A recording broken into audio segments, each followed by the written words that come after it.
Isang mapagpala at matagumpay na araw sa tanan. No? Padayon kita sa pag-eskwela, pag-study sa Matthew 21 at sa verse 23 hanggang 33 or 32.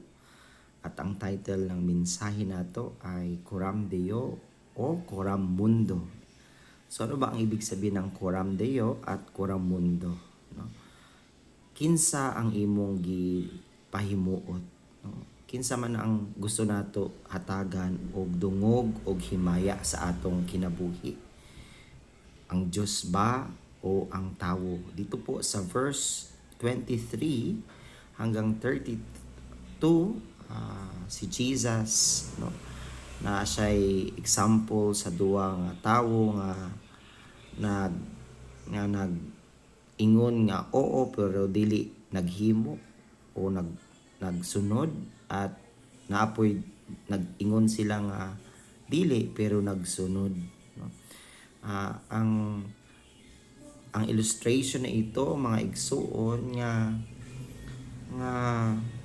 kung walay makakita sa imong gibuhat gawas sa Dios, buhaton ba nato gihapon ang matarong o dili, no? Minsan madalas ginagawa natin lamang ang mga bagay na sa harap ng tao at hindi sa harap ng Diyos. Daghang kaayo nga nagkinabuhi na para lang makita sa uban. Daghan pod moadto sa simbahan para lang makakita nga nagsimba sila, magpakita nga buutan. Pero naay duwa ka term nga atong pagtun-an karon, ang term na Coram Deo. Ang ibig sabihin ng Coram Deo nga nagkinabuhi kita atubangan sa Ginoo sa iyang presensya, o Coram Mundo nga nagkinabuhi alang sa kalibutanong butang o sa opinyon sa tawo.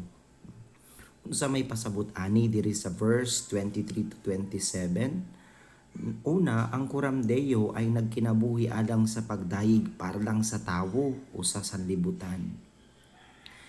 Diri miabot ang mga punong pari, mga leaders dito sa simbahan, at nangutana sila kay Jesus kung kinsa ang naghatag kanimo og otoridad para magpalayas ng mga demonyo o maging leader ng simbahan. Murag maayo ang ilang pangutana, pero ang gusto ra nila nga hatagan o hanapan ng mali si Kristo. Gusto nila si Jesus na mapakaulawan. Gitubag sila ni Jesus pinaagi usab sa pangutana, no? So alam nila o alam ni Jesus na ginatestingan ra siya. So ang tubag ni Jesus, ang bautismo ni Juan gikan ba sa tawo o sa Dios? Apan wala sila motabag ngano, kay nahadlok sila sa opinion sa tawo. Kay kung mag-ingon sila nga gikan sa tawo, dili sila matuo kay John the Baptist, or maaring magalit ang mga kapanalig o followers ni John the Baptist kung mali ang tubag ng mga pari o saserdote. So, ang point po ni ani, mas importante sa ila ang kanilang reputasyon kaysa kamatuoran. Bisag nakita na nila si Jesus, ang kanyang ginawa, ang kanyang mga mirakulo, pero di pa sila magtuo kay Jesus. Kay ang ilang ginakuptan ay ang kanilang sariling reputasyon, no? Sabi sa Galatians chapter 1 verse 10, kung gusto pa nako ang magpahimuot sa tawo, dili unta ako ulipon ni Kristo. Nagtubag si Pablo. Kay nagtuo siya nga he is a slave of Christ at hindi alipin ng tao. Panangalitan, mga igsuon, kung naay estudyante nga Kristohanon, kabalo siyang sayop ang mangopya o magbugal unsa man, apan nangopya gihapon siya og himo gihapon niya basin katawaan siya sa iyang mga barkada. Ngano kay nahadlok siya sa kutya sa tawo kaysa Ginoo, no? Kini ang problema sa ato ang Kristiyano nga nahadlok ta makutyaon sa mga tao kana ang tawo nga kuram mundo, no? Ibig sabihin nagtuo lang sila sa physical lamang, no? So mga igsuon, usahay mas importante sa ato ang isulti sa ato mga silingan, unsay hunahuna sa atong mga kauban, mga pamilya, usahay yung mga comment sa ato, pero hunahuna ang gusto ba ni sa Ginoo, mahimuot ba ang Dios kung himuon nato inini, no? So kana ang kinabuhi nga kuram Deo, dili kuram mundo, no?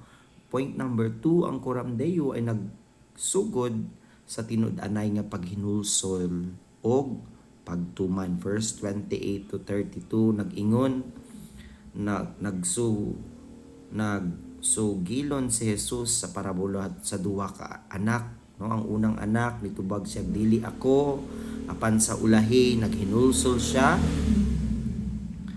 at nagtuman siya. Pero yung pangalawang anak nitubag siya, oo, pero apan dili siya miadto, no? Kinsa man ang nagtuman sa kabubuton sa amahan, no? Katong nagtuman, katong nag-ingon niya dili pero nagsunod, no? Kani po ang gusto sa Ginoo sa ato, no? Ang Dios ang muhatag sa ato og bag-ong kasing-kasing og espiritu para makasunod kita. Kay kung kita ra di nato kaya, di nati magsabi tayong oo pero hindi natin gawin. So sa grasya lang ng Diyos, pwede tayong sumunod at maghinulsol, no? May mga panahon ni Jesus, yung mga pari, yung mga saserdote, nag-ingon sila nga oo, naghinulsol sila pero dili sila nagtuo kay Jesus, no? So naluwas kita pinaagi sa grasya lamang sa Dios, no? Yung makapaghinulsol kita, makasunod kita sa Ginoo, kini gahom sa Ginoo, grasya sa Ginoo, no? So ang paghinulsol dili hinugdanan sa kaluwasan, no? Kini mao ang bunga nga ang Dios nagtrabaho sa atong sulod. Kung naa na tay Jesus ang iyang grasya sa atong kinabuhi, mosunod na ta. Amen. Dili kay mosunod ta para makabaton tag kaluwasan. Naa na tay kaluwasan kaya maghinulsol ta ug manginabuhi kita nga matarong para sa kinabuhi nga gusto sa Ginoo para sa atua, no? Ang adunay bag-ong kasing-kasing dili na gyud relihiyoso lamang kanang sa simba, no? Magsimba ra, no? No, nga naay duha ka tawo nga nagsimba, ang usa perminti magsimba pero daghag ministry apan mamalikas gihapon, no? Mapahiitason gihapon, no? Naa pag gihapon garbo, no? Dili siya makapagposaylo. Pero ang isa kay permintig hubog, no? Or naay mga kapakyasan pero nagtuo siya nga naa siya'y Kristo sa iyang kinabuhi at naghinulsol siya. Kini ang gusto sa Ginoo nga hinay-hinay nato nga bag-uho ng atong mga ugali nga dili maayo na para malipay ang Dios. Amen. So kini ang kinabuhi nga kuram Deo, no? Ang kinabuhi sa atubangan sa nawong o sa presensya sa Ginoo. No, bisag wala nakakita nga tawo, nagtuo kita nga dili ni maayo kaya wag nato ni himuon. Amen. So point number 3, si Kristo lamang ang magpahimo nato sa pagkinabuhi nga kuram Deo. Only through Christ. Mga igsuon kung kita ra dili nato kini mahimo. Kitang tanon sama sa mga reliyosong leader, mag-ingon ta karon nga oo pero sa tinud-anay dili nato mahimo, no? Daghan ang mga tawo nag-inani, no? Sa mga panahon nga magsimba pero sa huli dili sila magsunod sa Ginoo, no? So mga igsuon, no? Daghan ang mga tao sa simbahan ang reliyoso, no? Perminti magsimba pero dili mosunod kay Jesus, no? So dili ni kini ang gusto sa Ginoo, no? Si Jesus nga atong amahan ang kanunay nga maghatag sa ato og kusog para magsunod kaniya, no? Si Jesus naghatag siya og bag-ong kinabuhi pamaagi sa balaang espiritu. Mao nga karon mahimo kitang mutuman na, mag-oo na ta tapos sundon gyud nato. Musunod gyud ta kay Jesus. Dili pinaagi sa atong kusog, apan sa paagi sa grasya ra gud sa Ginoo. Amen. So kini ang mga supporting verse, 2 Corinthians 5:21, Ephesians 2:8-10 at Philippians 2:3, no? Magawa nato ang tanan kung naa gyud ang Ginoo sa atong kinabuhi. Conclusion, mga igsuon, unsa atong piliin, kuram Deo o kuram mundo, no? Matag adlaw adunay ta duha ka pamaagi nga pilion ang manginabuhi kita para sa tawo, para sa kalibutan ng butang, para ang tawo malipay sa ato, o kuram Deo nga ang Ginoo malipay sa atong kinabuhi, malipay sa atong mga istorya, malipay sa atong mga trabaho, malipay sa atong mga desisyon nga para sa iyang kaluwalhatian, no? Kuram Deo nang inabuhi kita, maningkamot kita na makahatag og kalipay sa Ginoo. Dili kita magpareha sa mga punong hari nga mga pari nga nag-oo pero dili magsunod sa Ginoo, no? Daghan ang magsimba pero wala nagtuman sa gusto sa Ginoo. Kaya busa pangutan-aw nimo ang imong kaugalingon. Kinsa ba gyud ang ako ginapahimuot, no? Ang tawo ba o ang Dios, no?